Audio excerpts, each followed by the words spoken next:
Allez, bonjour et bienvenue sur Parole de démocratie. Aujourd'hui, on va parler du programme des candidats. Et puis, vous verrez à côté de l'image, vous verrez un QR code qui vous permettra de poser lors de la prochaine série d'interviews les questions aux candidats, selon vos envies et vos sujets qui vous préoccupent. Donc aujourd'hui, on parle du programme et j'ai le plaisir d'accueillir Paulette Goujon. Bonjour. Bonjour. Alors, dites-moi, c'est quoi le programme ? Le programme. Alors le programme déjà, on va dire on a 4 axes parce que bon, il faut quand même, mais à l'intérieur des axes, vous imaginez bien qu'il y a plusieurs sujets. Donc le premier axe, c'est tout d'abord la sécurité, parce que la sécurité, on la retrouve au quotidien, puisque c'est à la fois la sécurité au niveau des écoles, au niveau de la personne, au niveau de tout. Donc ça fait partie d'un axe majeur, comme les 3 autres que je vais vous détailler plus ou moins, on va dire. On va créer un poste police-gendarmerie au cœur de ville pour qu'il y ait encore une meilleure coordination avec les forces de l'État, parce que c'est important aussi pour les habitants qu'ils aient un lieu d'accueil en centre-ville pour pouvoir justement s'exprimer, aller porter plainte. Voilà, donc ça c'est vrai que c'est quelque chose d'impératif. Après, on va faire aussi un sujet quand même très important à l'heure actuelle, c'est la création, les liaisons, pas les liaisons, la lutte contre les violences intrafamiliales. Voilà, donc ça c'est quand même un sujet aussi qui en ce moment parle beaucoup, depuis quelques années certes, avec une création de maisons des femmes, puisqu'il n'y a rien, quelque chose de médico-légal que soit porté, parce que c'est vrai qu'on a eu récemment, on entend beaucoup de choses là-dessus, on a eu des personnes qui sont venues nous voir et on les sent vraiment en difficulté là-dessus, donc c'est vrai que c'est très important. Après, on va renforcer les moyens de la police municipale en créant une brigade de nuit supplémentaire, puisque c'est vrai que la nuit ils sont seuls, il n'y a qu'une brigade pour tourner, c'est pas suffisant à mon goût, ou à notre goût plutôt. Donc c'est vrai qu'on va renforcer les moyens, ces moyens-là. Et ensuite, une police davantage présente sur le terrain, parce que comme c'est quand même l'axe général et le cœur du projet, c'est la proximité. Donc renforcer cette proximité avec les habitants. Parce que c'est vrai que c'est quand même c'est au cœur de mon engagement et c'est un peu ce qui me caractérise, c'est un peu mon ADN en fait. Voilà, donc ça c'est important. Après, on a le cadre de vie qui est un deuxième sujet. Alors le cadre de vie avec quoi ? La métamorphose des quartiers, bien évidemment, cette métamorphose qu'on a créée en cœur de ville. Et maintenant, je pense qu'il faut passer au quartier. Alors, qu'est-ce que ça veut dire ?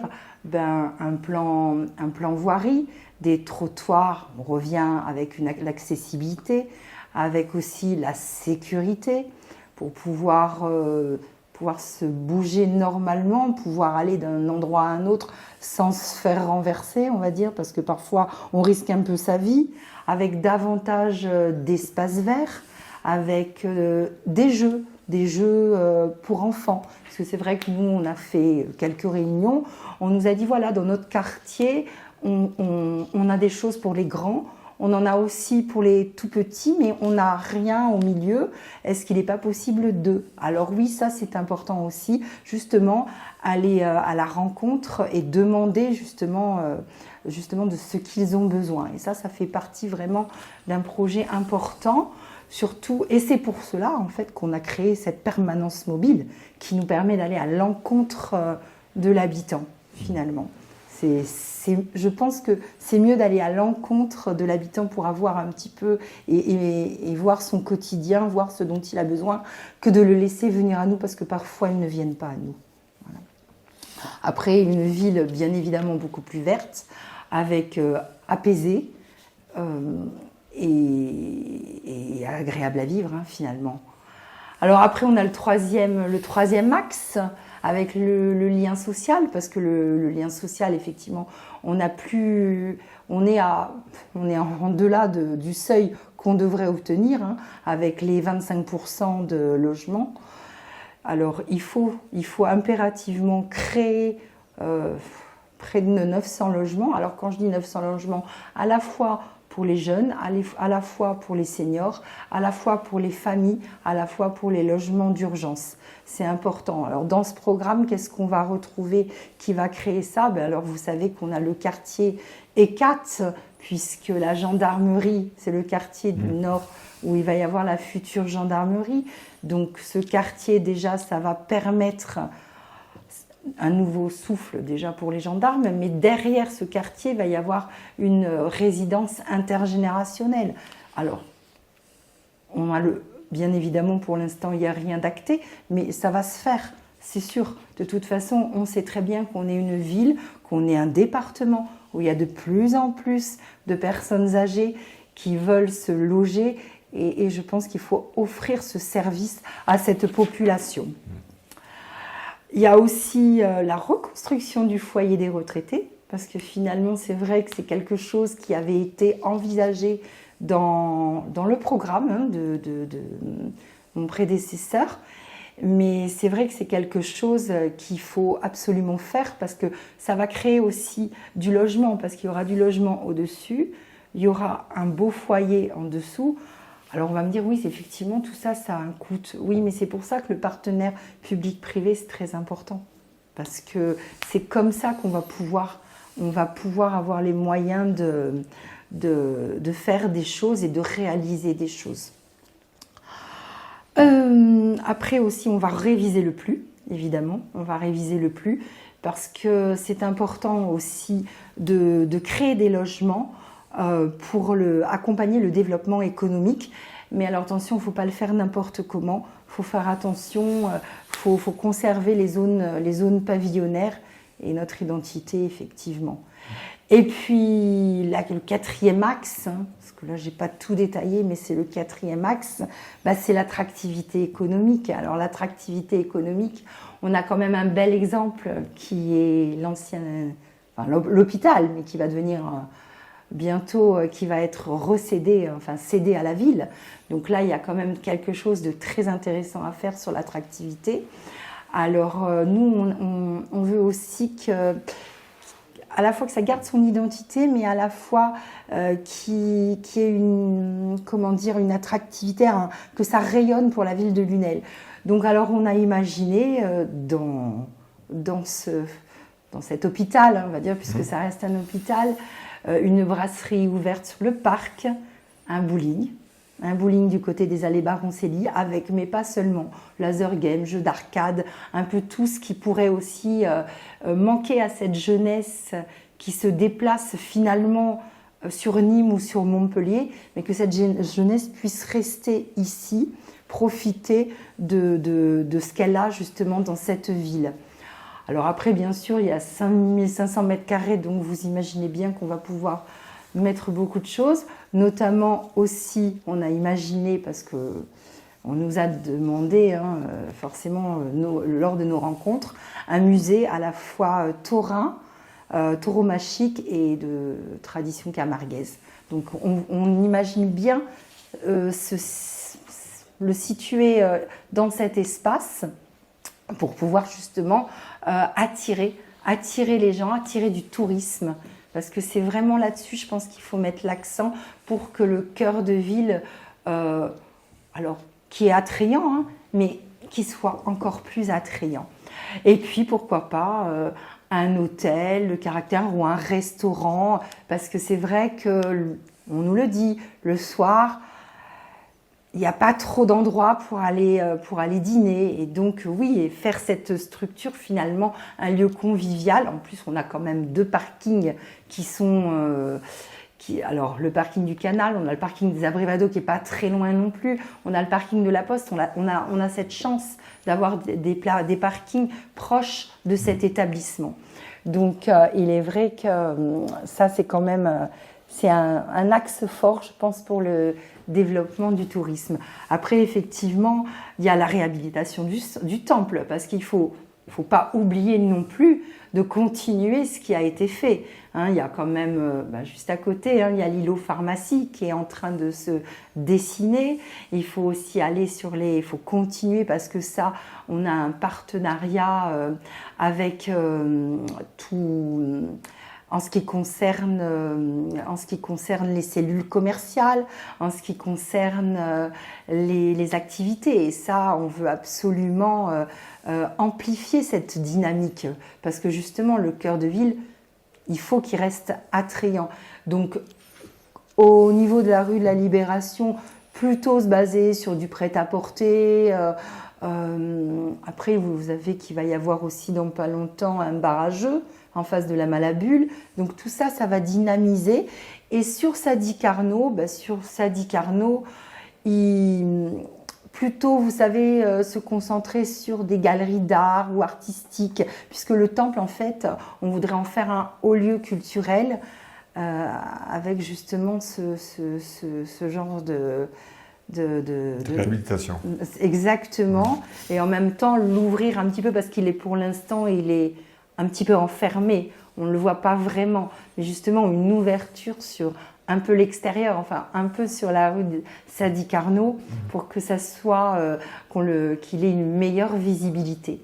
Et tout ça, je pense que ça pourra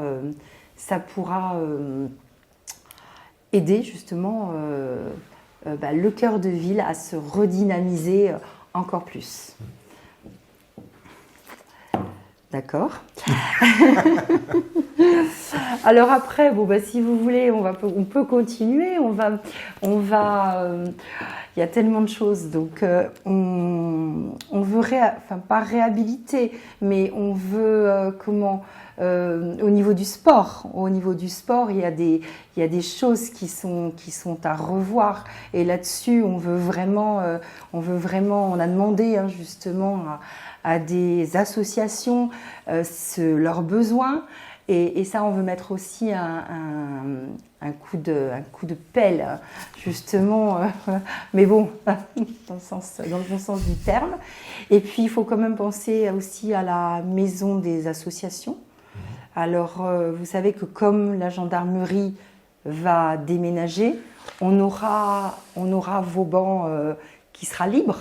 Donc, on va pouvoir faire de Vauban un lieu unique, on va dire, pour les associations. Parce qu'actuellement, ce lieu, vous avez des associations de part et d'autre, en fait. C'est ça, c'est pas assez visible. Donc, les mettre à ce niveau-là, et en créant justement une épicerie solidaire, pour que ce soit bien identifié, parce que tout le monde a besoin justement de cela. Et qu'est-ce que je voulais dire sur Vauban ? Voilà.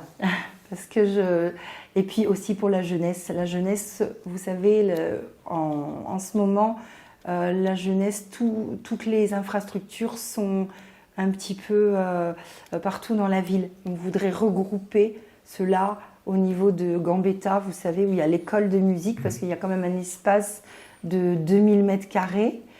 Et donc, on pourrait justement réhabiliter cet espace avec l'école de musique et mettre ce quartier, en fait, ce QG de la jeunesse, qu'ils aient vraiment un point d'information pour qu'ils puissent dire, tiens, là, c'est un lieu qui est identifié, donc on va là et on sait que de toute manière, on aura la réponse à nos questions. Parce que c'est vrai qu'actuellement, il y en a aux Abrivado, il y en a à Ramadier, enfin, c'est explosé, quoi.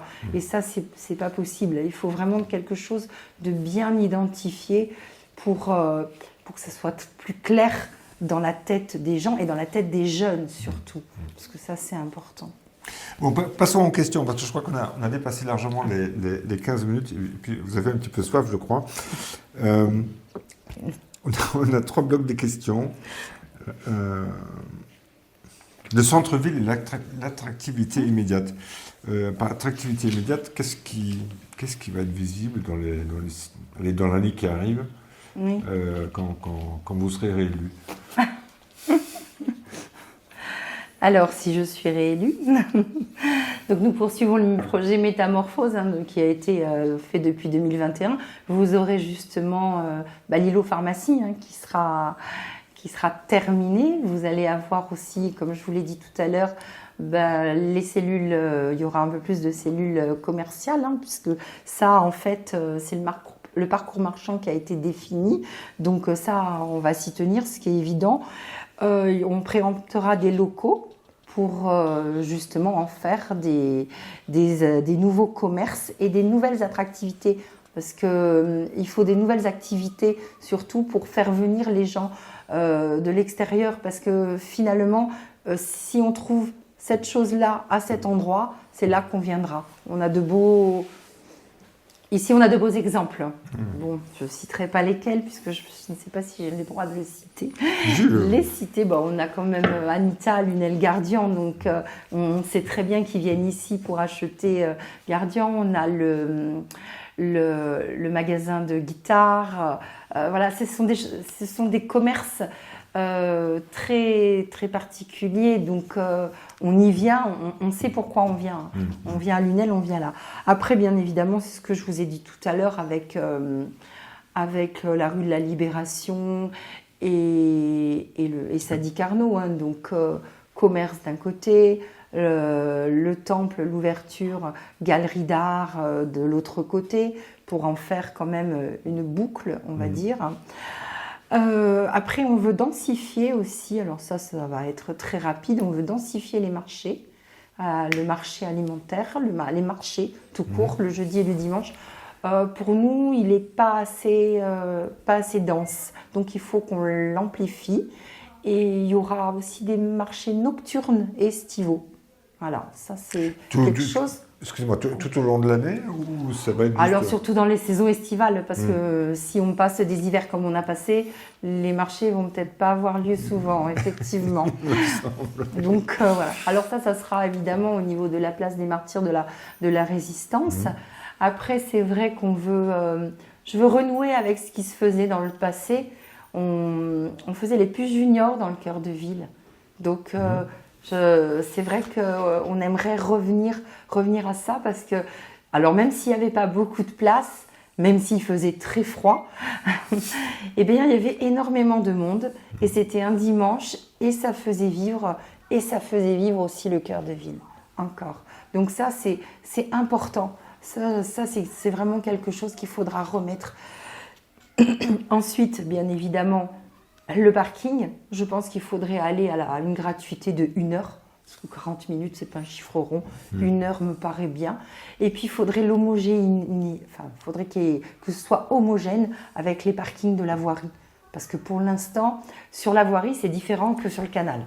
Alors, c'est vrai que les gens ne comprennent pas, à juste titre.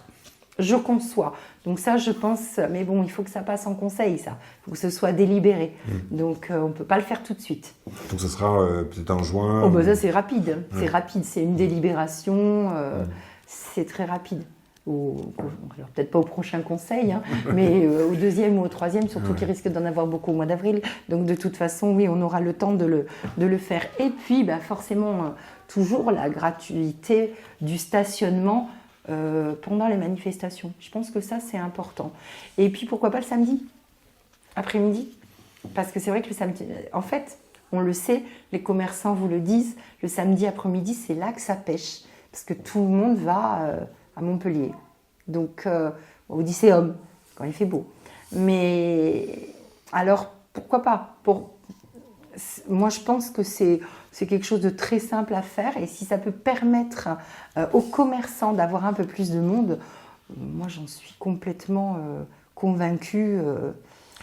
Mais c'est pas quelque chose qui va se faire sur un claquement de décision. Il faut que ça s'installe, ça. Non ? Ah non, ça c'est juste une délibération, puisqu'en fait, quand on a délibéré au mois de décembre pour mettre en régie, on est resté... parce que déjà, le changement des SP en régie, c'est pas que c'est plus complexe, mais quand même, il y a un travail à faire. Donc là, on a dit, on ne touche à rien, on laisse comme ça. Et on délibérera. En plus, ce qui est bien, c'est qu'on aura du recul finalement, le recul, on l'aura. Donc maintenant, finalement, non, bien sûr, c'est un conseil. Ça peut se faire vraiment comme ça. Mais je veux dire que le changement de mode, d'usage que les habitants vont faire ou les visiteurs, ça se fait pas tout de suite. C'est quelque chose qui se construit. Tout à fait. Parce que c'est sûr que ça perturbe. Ouais. Dès qu'on change quelque chose, dès qu'on change la façon de faire, ça perturbe. Mais bon, je pense que s'ils passent de 40 minutes à 1 heure, ils vont s'y habituer très vite. Passons au bien-être des habitants. Quelle est la mesure prioritaire que vous prendriez pour améliorer concrètement le bien-être des Lunellois ?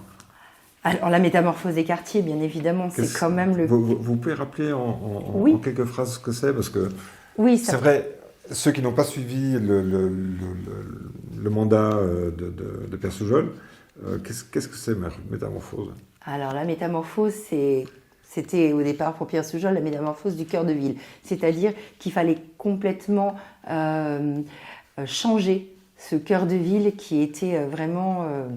où il y avait des rues finalement, où on n'allait pas du tout. Donc il a fallu réhabiliter des rues, des voiries, les façades, les logements. Enfin, tout se fait un petit peu en même temps. C'est ce qui a été le plus compliqué d'ailleurs, pour avoir un cœur de ville qui soit beaucoup plus dynamique et où les habitants justement aiment y vivre. Parce que c'est vrai que le centre-ville se désertait finalement. Ouais. Et là, on sent bien que les gens maintenant, ils ont envie. Parce que vous disiez quand vous faisiez votre présentation, vous parliez de la prolonger. C'était jusqu'en 2030, je crois. C'est ça, exactement. Qu'est-ce qui va être prolongé en fait ? Ou en termes de travaux, comment ça va se traduire ? Eh bien, de toute façon, c'est justement basé sur les cellules commerciales et puis sur l'îlot pharmacie. Là, de toute façon, ça, c'est quelque chose qui, en bas de l'activité commerciale, en haut des logements. Ensuite, un petit passage, une traversée avec une ouverture, avec un joli parc, enfin un milieu, en tout cas un espace vert, parce que bon, de la verdure, on en a besoin, il en faut. C'est de plus en plus, même s'il pleut beaucoup en ce moment, quand il fait chaud ici, il fait très chaud. Donc les espaces verts, c'est quelque chose c'est incontournable en fait. Donc là, ça va être quand même un quartier qui va être redessiné. C'est un quartier qui a été redessiné. C'est ça, c'est tous les moyens que nous avons à notre disposition, l'ANCT, l'ANRU, c'est tout ça, c'est tous nos partenaires qui nous aident justement à pouvoir métamorphoser ce cœur de ville. La métamorphose des quartiers, c'est une métamorphose, mais on va pas faire intervenir ce genre de moyens. Oui. C'est beaucoup plus simple façon de parler. On arrive, je pense, bientôt au niveau timing. Quelle est votre vision de Lunel en 2050 ? Dans 20 ans, 25 ans ? Dans 25 ans, oui, dans 25 ans. Où je serai âgée, ou je serai peut-être plus là. Alors c'est vrai que je veux transmettre à cette ville quelque chose de... Parce qu'elle aura grandi, effectivement. On a 26 000 habitants, je ne sais pas combien on en sera. Mais c'est vrai qu'il faut qu'elle, même si elle grandit, il faut qu'elle garde son identité. Il faut qu'elle garde ses traditions, il faut qu'elle garde son âme. Parce que c'est vrai que Lunel a grandi. Elle a grandi vite, ça on le sait. On est passé de 7 000 habitants à 15 000 très rapidement. Mais elle a toujours gardé son âme. Et ça, c'est vraiment le vœu le plus cher. Il faut aussi... que nos enfants soient heureux d'y grandir, que nos aînés soient heureux d'y vieillir, que tout le monde en fait soit heureux, soit serein, soit bien dans sa ville. C'est une ville aussi qui a une culture, qui a une histoire, il faut la préserver aussi. Et puis une ville qui aura su aussi créer des emplois. Parce que bon, là, l'activité économique, c'est quand même quelque chose d'important. Et ça, je veux que ce soit pour offrir en fait le maximum à notre jeunesse. Parce que finalement, c'est notre jeunesse, c'est notre avenir. Enfin, c'est surtout le leur d'avenir. Mais c'est pour eux qu'on fait tout ça, en fait. Alors, une ville qui protège, une ville qui rassemble, une ville qui respecte chacun, ça c'est impératif. Une ville de proximité, comme on l'a, une ville à taille humaine. Et être fier et se dire, finalement, il y a 25 ans, on a fait les bons choix. Voilà. En 2050, on aura pris quelques degrés, je pense. Je pense. Comment on va faire dans le centre-ville? Comment on va faire dans le centre-ville? Comment on peut imaginer, parce qu'au niveau soleil, on va cuire, si je peux dire. Ah, mais on va cuire partout, je pense. Oui. C'est ça, exactement. Et bien, de toute façon, de toute manière, il faut forcément végétaliser. Déjà, on a commencé quand même. Hein. On a végétalisé les 2 rues qu'on a reprises. Alors, c'est vrai qu'au niveau des places de martyrs de la Résistance, c'est compliqué de végétaliser parce qu'on a l'ABF. Voilà. L'ABF. Le bâtiment de France. Mais oui. Alors moi j'avais pensé à mettre quelques pots, grands pots pour avoir une... Et oui, on ne peut pas faire n'importe quoi. On est quand même dans un... C'est ça, c'est la problématique. Et puis après, planter de plus en plus d'arbres. Nous, on veut planter 2000 arbres. Hein. Oui. Ouais. Oui. On a cette oui, je pense que c'est important parce que de toute façon, il va falloir trouver... de l'ombre. De l'ombre, oui. Sinon, on ira se promener au canal, puisque de toute façon, on voudrait quand même créer un espace de vie entre l'arboretum, l'Ournède, la boucle Pescalune. Ça, c'est important, trouver quand même une ramification pour aller, pour justement aller se promener là-bas, sur cet endroit qui est quand même assez, qui est magnifique. Et d'ailleurs, continuer le projet, justement, qui peut être aussi intéressant. Continuer ce projet des guinguettes, qui n'est pas totalement terminé. C'est-à-dire vous savez qu'on a fait le rond-point Pascalet au niveau, mais en fait ça fait partie d'un projet global qui est le projet des guinguettes, donc mettre un ponton au niveau sur le canal et réhabiliter la place des trophées pour justement un lieu de vie, de rencontre et un démarrage justement sur ce canal. D'accord. Bon, je crois qu'on arrive quasiment... non, encore 3 minutes. Bon, si j'ai quand même encore une question, quel équilibre on peut imaginer entre le développement de la ville, le développement économique qu'il va falloir travailler, et puis la préservation de ce cadre de vie? Oui, ça c'est important. Il faut préserver le cadre de vie, mais le cadre de vie, de toute façon, comme je vous ai dit, il faut une révision du plus. La révision du plus. Après, il faut aller dans les zones, il faut créer des zones économiques, mais toujours en préservant justement la biodiversité, en protégeant les zones naturelles. Ça, c'est important. Il faut aussi... mais par contre, l'activité économique est très importante. Il faut faire venir des entreprises, il faut que ce soit moteur, parce qu'à Lunel, il n'y en a pas suffisamment. Donc, il faut, mais pas n'importe comment. Pas n'importe comment. Toujours en faisant attention au cadre de vie. Oui, c'est impératif. Écoutez, Paulette Goujon, je vous laisse la caméra 30 secondes. Vous pouvez leur adresser un message à votre convenance. Mais écoutez, dans 3 semaines, vous aurez à choisir parmi l'un des 7 candidats. Moi, je suis quelqu'un de proche, de proximité, à l'écoute. Ça fait 18 ans que je suis sur le terrain, que je resterai sur le terrain. Et je suis sincère. Et tout ce que je vous dis, on peut le faire. Voilà, on pourra le faire, on pourra le réaliser parce que j'aime ma ville. Je n'y suis pas née, mais j'aime beaucoup ma ville et j'ai donné énormément pour elle. Voilà, merci. Merci Paulette Goujon. À très vite pour une 3e série avec les questions là, de la population. D'accord. Je vous dis à très bientôt. Très bientôt. J'invite les spectateurs à scanner le QR code qui se trouve sur le côté de la page pour y poser vos questions pour la 3e série qui va être enregistrée en début mars.